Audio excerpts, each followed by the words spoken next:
Well, good morning, everyone. Happy Thursday morning to you, and welcome back to Morning Musings. My name is Don K. Preston. I am the president of Preterist Research Institute of Ardmore, Oklahoma. We are in the midst of a study of how Paul said his resurrection doctrine of 1 Corinthians 15 would be in fulfillment of Isaiah chapter 25. Well, Isaiah chapter 25 foretold the messianic resurrection banquet. And we've shown you the perfect correlation between Isaiah 25, the resurrection banquet, at the time of the destruction of the city and the temple and the people, how that correlates perfectly with Isaiah chapter 65, the resurrection banquet, at the time in which God said, the Lord God will slay you, and he would slay them and make a new creation. Well, guess what? Matthew chapter 8, as we have shown you, Matthew chapter 8 is the time when Abraham, Isaac, and Jacob would sit down in the kingdom when the sons of the kingdom were cast out. Well, folks, what's the significance of Abraham, Isaac, and Jacob sitting down at the banquet? It means that the intermediate state of the dead would be ended. It would mean that Abraham, Isaac, and Jacob, guess what? As martyrs of God, would be receiving their reward. After all, didn't they look for the kingdom? Did they not look for the resurrection? Did they not look for the new heaven and the new earth? They most assuredly looked for the heavenly city and the heavenly country. And they were not looking for dirt. So here we have, in the clearest form possible, in Isaiah 25, the Messianic Kingdom Resurrection Banquet, and Jesus positing that resurrection kingdom banquet at the time when Abraham, Isaac, and Jacob would sit down in the kingdom. But that, you see, is the time of the vindication and the fulfillment of the Abrahamic promises. Now, what you have to see, all right, what you have to see is that Abraham, Isaac, Jacob, and all of the worthies that are mentioned in Hebrews chapter 11 are viewed as martyrs. That's right. All you got to do is read the chapter. They are all viewed as martyrs. Moses is viewed as suffering the reproaches of Christ. Hebrews 11, 25 and 26. He was a martyr. Now, what does that mean? If Matthew chapter 8 was the promise of the vindication of Abraham, Isaac, and Jacob in their suffering for Christ, their suffering for the Lord,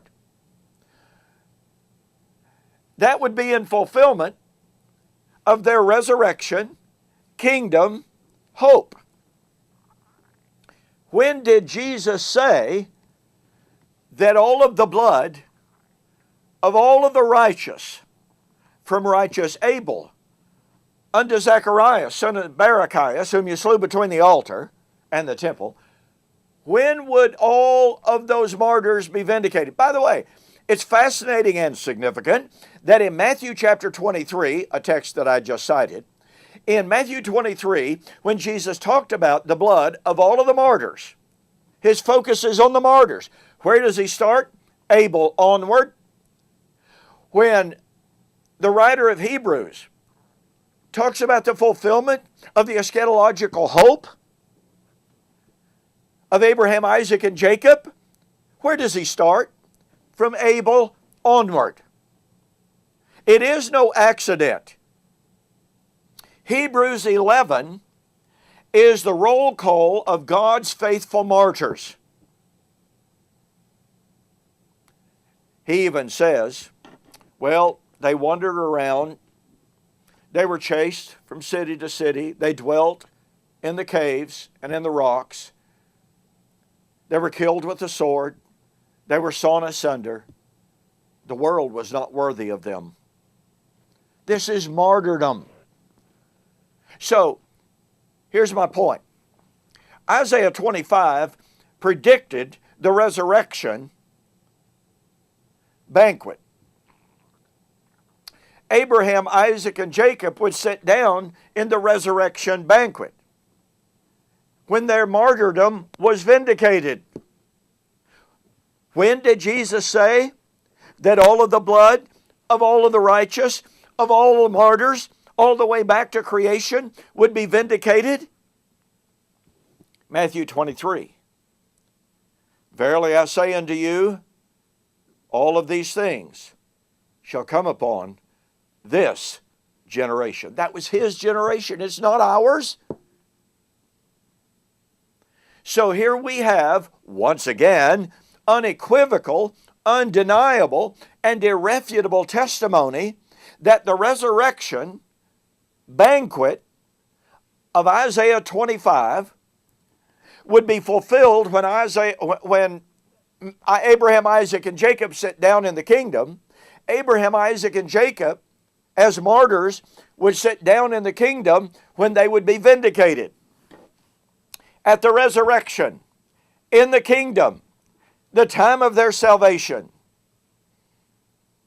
But all of the blood of all of the righteous, from Abel onward, would be vindicated and judged in Jesus' generation in the judgment of Jerusalem in AD 70. Folks, I'm sorry, you just can't get around it.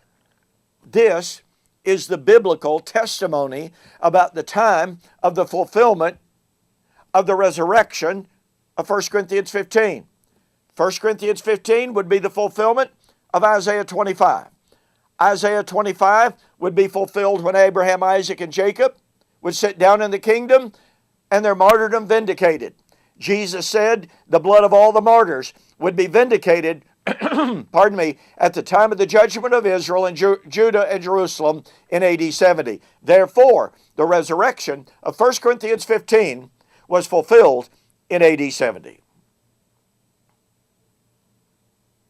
It's inescapable. Thank you so much for joining me for this morning's Morning Musings. And yes, don't forget, I have this discussion and a whole lot more in my book, The Resurrection of Daniel, chapter 12 and verse 2, Future or Fulfilled. You know, folks, I'm not aware of another book like this anywhere. This is the most thorough development and treatment of Daniel chapter 12 and the resurrection to be found anywhere. Get yourself a copy of it. Go to my website, donkpreston.com or bibleprophecy.com. Order the book. Make mention that you saw the offer on YouTube or Facebook, and I'll refund your shipping, saving you $5. Well, thank you so much for joining me for this morning's morning musings. You have a fantastic weekend. We'll see you on Monday.